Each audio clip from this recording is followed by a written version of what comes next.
What's happening? Back to it, man. Starting to feel normal again. But start the show right. Ladies and gentlemen, boys and girls, people of all colors all around the world. Pay attention where I'm sitting. I'm giving you straight facts. Bald heads beware. Welcome to NOCAPPP. How you feeling today? How you feeling? How was your day treating you? It was rough for your boy. You ever had one of them days where it never felt like your day got started, but you look up and it's dark outside again and you in the house?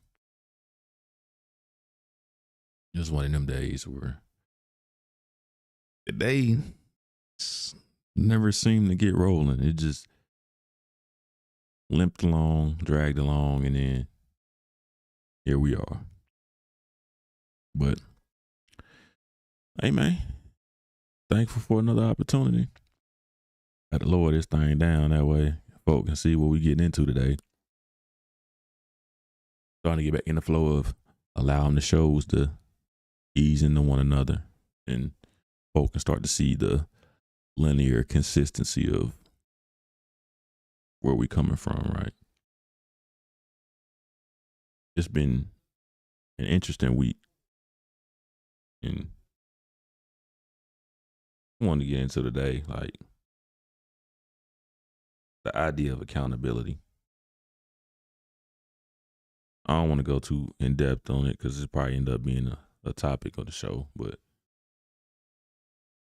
a lot of people do a lot of things and have skewed perspectives based solely upon their willingness to take accountability or assume responsibility or accountability for decisions they made in their life. Regret, unwillingness to take accountability, and self-confidence and self-awareness are things that pretty much control people's ego, decision-making, behavior, all of the above. So whenever I see or get in a conversation with folk who lean away from taking accountability, sole accountability, I pretty much know that conversation and that interaction not going to go too far, because regardless of any other variables or any other influences on the situation, the one thing I always look at and I always judge myself on is, did I do 100% of what I was capable of doing in a certain situation? Was I 100% accountable, involved, and invested in whatever it was, regardless of the situation? Did I do everything I possibly could to seek out the outcome that I wanted? And if I did that, regardless of the results, I control what I can control, and that's the end of it. But a lot of social circles and a lot of extenuating circumstances lend credence to people not feeling the need to take accountability, like politics, religion, job, technology, just folks seeing that space where they don't control everything and allowing the fact that they don't control everything allow that space to be used as an excuse on why not to give maximum effort. And that shows itself in the most random and interesting of ways, where you're like, oh, because somebody else is doing that and they not getting in trouble for doing that, you gonna go do this. Because something isn't going how it's supposed to, or how you suspected or expected it would, you take it upon yourself to try to manipulate a situation under the pretenses that, hey, it wasn't my fault anyway. It wasn't going to go how I wanted it to. That's a dangerous line to walk, right? And it's also kind of the pretense that leads into the conversation of the day. And it's Friday. I'm not going to belabor any points. I'm not going to try to drag anything out. I'm going to get straight into it. The topic is the topic, and it lends itself to the show yesterday, episodes before, and episodes that come after. Topic is groupthink. There's a lot of people don't understand what groupthink is. A lot of people don't acknowledge it, and the people who do acknowledge it, some of them aren't even aware of what groupthink actually is or what it actually looks like. And myself, I'm so accustomed to using them. I'm just like, let me make sure I'm not crazy and I'm not tripping when I'm saying this, because it just comes off the tongue so fluently now. It's like, let me validate and reconfirm that what I'm saying makes sense. That way, you're not looking at me crazy, controlling what I can control. And looked it up, researched, went down rabbit holes, read some more, and wanted to give information out that would be useful. Validated information that you can search for yourself independently on your own without my influence and get almost identical answers, right? But groupthink. And I'm going to go into just the definition and go into what I got on the board before I go into depth of how it's affecting what's going on, because you got to have a basis of understanding. All right. So groupthink. When you Google it, if you were to Google it right now, you would get slightly different terminology, but it would equate to exactly what's on the board. Groupthink is when people prioritize group agreement over critical thinking, which leads to poor decision making. So instead of being an individual, instead of doing critical thinking, instead of forming your own opinion and your own perspective, folks are going, whatever the masses are saying, I'm going to agree with that. And whatever comes as a result of that, so be it. Again, the accountability part, where whatever consequences come, it's not really my fault because the group is doing it. And the thing that makes this important, because I don't want to speak specifically on any group or any kind of specific network, but the underlying idea of the basis of groupthink is groupthink typically comes from, or it's pretty common in like highly cohesive, isolated groups with a directive leadership, sole leadership. Like, this figure place is in charge and controls the maneuverability, the thought process, and the perspective shaping of the group that they control. That sounds like a lot of groups that we know, but we're not gonna go into that. I'm not trying to establish any groupthink on this platform. My platform is just had a conversation, allow the conversation to be as organic as possible, and let it spark any kind of ideas in the individuals and allow people to share their perspectives and opinions uninfluenced. Just, here's a topic. Here's what the common knowledge is on the topic. How do you feel about it? What's your experience with it? But again, groupthink is common in cohesive, isolated groups with solitary directive leadership. A lot of organizations and groups that are shaped like this, but let you do that. Some symptoms of groupthink, and I'm gonna go into the detail about this. First symptom, the illusion of invulnerability. So it creates optimism and it encourages risk taking, because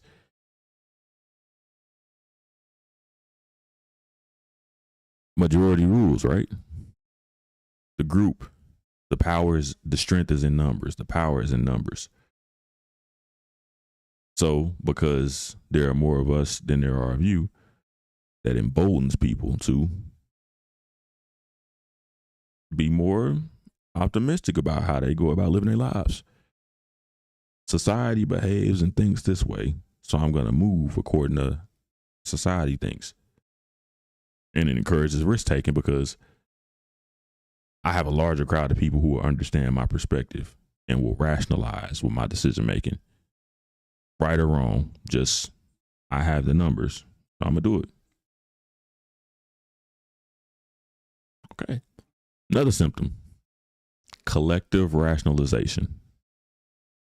And I'm not sure if you can see it, so I'm going to break it down. First part of collective rationalization is you ignore warnings or you fail to reconsider any assumptions.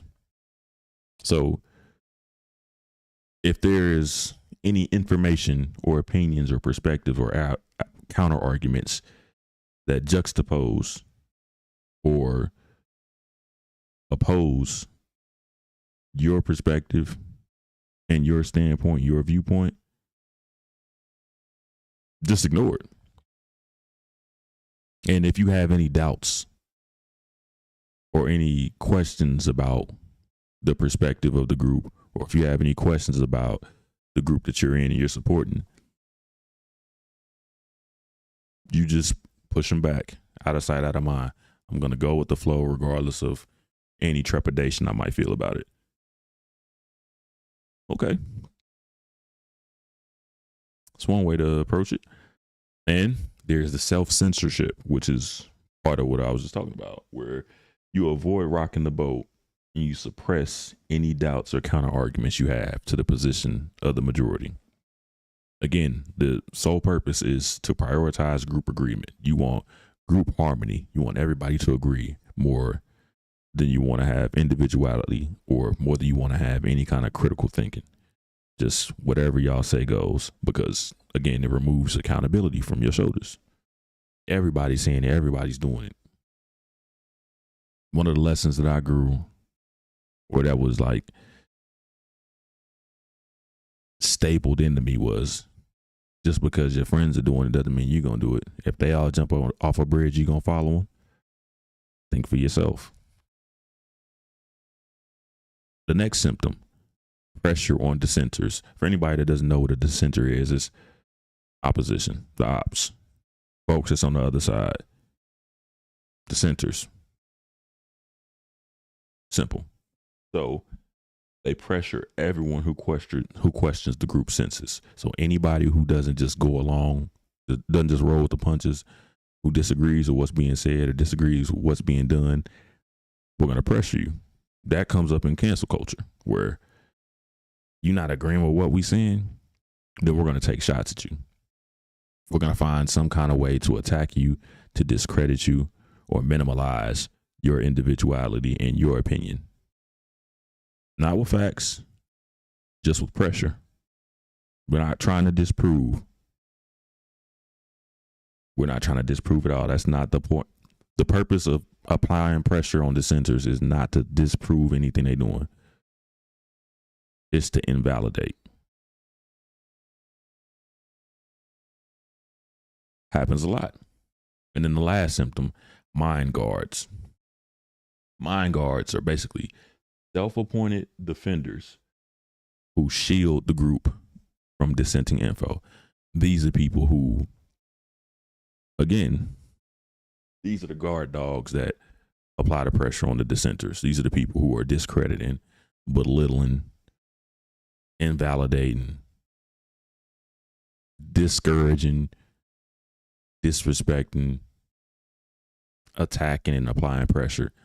These people are the mind guards who are so invested that they feel like they have to take it upon themselves to fight on behalf of the perspective and not on behalf of the individual.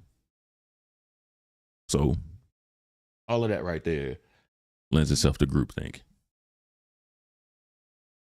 And again, there are groups that fit this to a T, where you can go off the top of your brain and go, that's exactly how blank operates.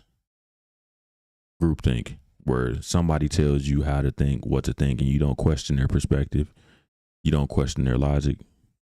You don't question their stance. You blindly follow. You blindly approve. You blindly support.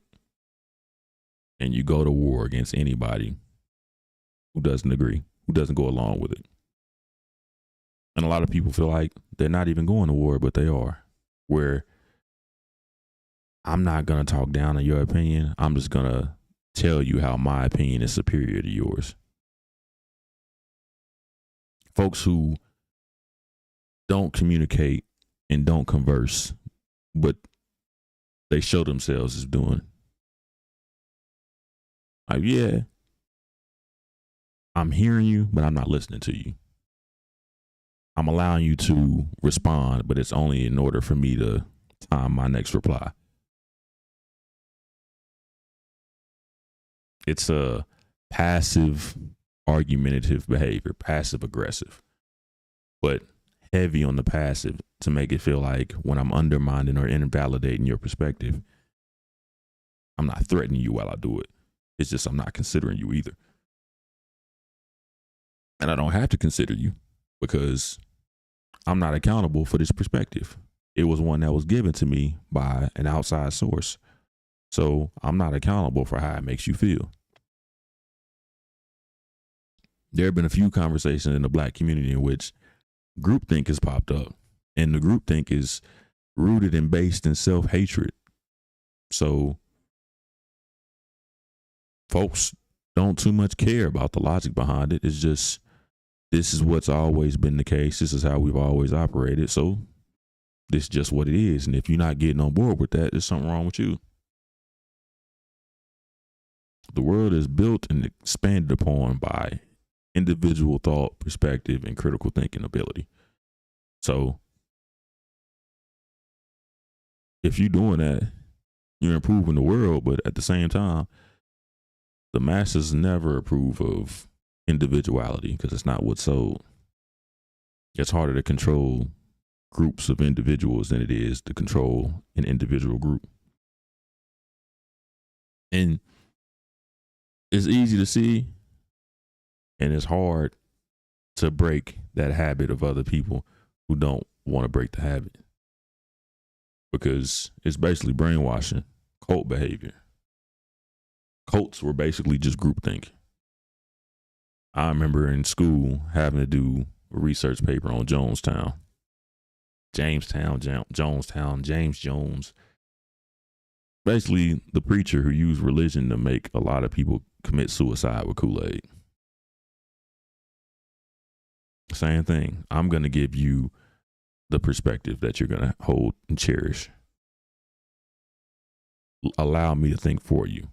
And that'll take away any accountability that you have on life. All the hardness and the hardships and the unfair aspects of life, you can let go of all of that and let me take it on for you. But also let go of any individual thought, individual freedom, or individuality. Critical thinking, allow me to think, breathe, and live for you. And in return, give me control. That's cult behavior. Super cult behavior. Any situation that doesn't tell you or endorse to you to think critically for yourself is a cult. Any and every organization, situation you've been in, network, any and every situation that doesn't allow for you to think critically and individually is a cult. So when I'm having conversations with people and their stance isn't supported by their own perspective or their own logic, and there's no linear thought that fuels their entire perspective, I know that it's groupthink. And I'm not going to keep speaking in generalities because I know that A lot of people understand what I'm saying, but I'm gonna give an example, right? Like dating. I have a lot of women that say be intentional, but don't know what intentionality looks like. So when they come across somebody who is intentional, but it rubs them the wrong way, it's like, oh, you didn't want intentionality. It's just groupthink told you intentionality was important. So you have no idea what it looks like, how you feel about it, or how to actually adapt to it. It's groupthink. Social media is one of the spaces that controls groupthink. I'm telling y'all what to wear, telling y'all what we eating. I'm telling y'all where we traveling. I'm telling you what's funny, telling you what's hot. I'm telling you what's not. I'm controlling the trends. That's groupthink. Like, we going on vacation to Punta Cana. Man, everybody's been going, so I want to go. Individuality will say, what's the weather like in that part of the world right now? What's it cost? What's the status of that country? Groupthink is, I'm not thinking about none of that. I'm just looking up tickets and I'm going to go as soon as I can. And it's dangerous. It affects all facets of life. Like raising kids. Already broke down. It affects dating. You're not moving with intention because you removed accountability from yourself and move with groupthink. Groupthink tells you what to think. It does not tell you why to think it or how it even came across that perspective.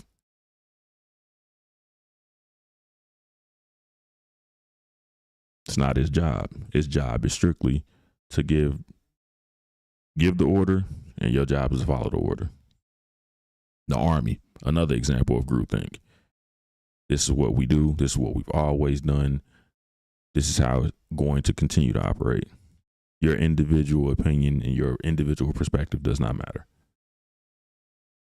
And there's so many different areas of life and so many different communities in which groupthink is super detrimental. But it's on the individual, you as a person, to sit and just think, how do I feel about this? What's going on? How's it operating? Why is it operating that way? How does it affect my long-term goals? How does it affect my short-term goals? How does it affect my quality of life? It's up to each individual to critically think in every situation. But that's a lot of work. Dang, man, I got to figure out how I feel about something, how to think about it, why to think about it. It's easier to just, and that's the problem. Groupthink has prioritized convenience and a false sense of shelter over strengthening the individual, empowering the individual, and allowing people to find love and self-awareness and individuality. Anytime there's a group of people who all are spitting out the exact same identical rhetoric or identical propaganda, yeah, that's groupthink. Because a million people can have the same idea, but they're not gonna come across the idea the same way. Their individual experiences in life and their perspective is supposed to lend itself to that opinion. So when you hear people all just saying the same thing, word for word, run. We don't do groupthink over here. As an individual, your feelings, your experiences, your thoughts, everything is shaped by your individual journey, your specific path. So if you're not considering your individuality and how you live life moving forward, you can't be trusted, because a person's level of self-awareness also mirrors their intelligence level. I'll catch y'all next week.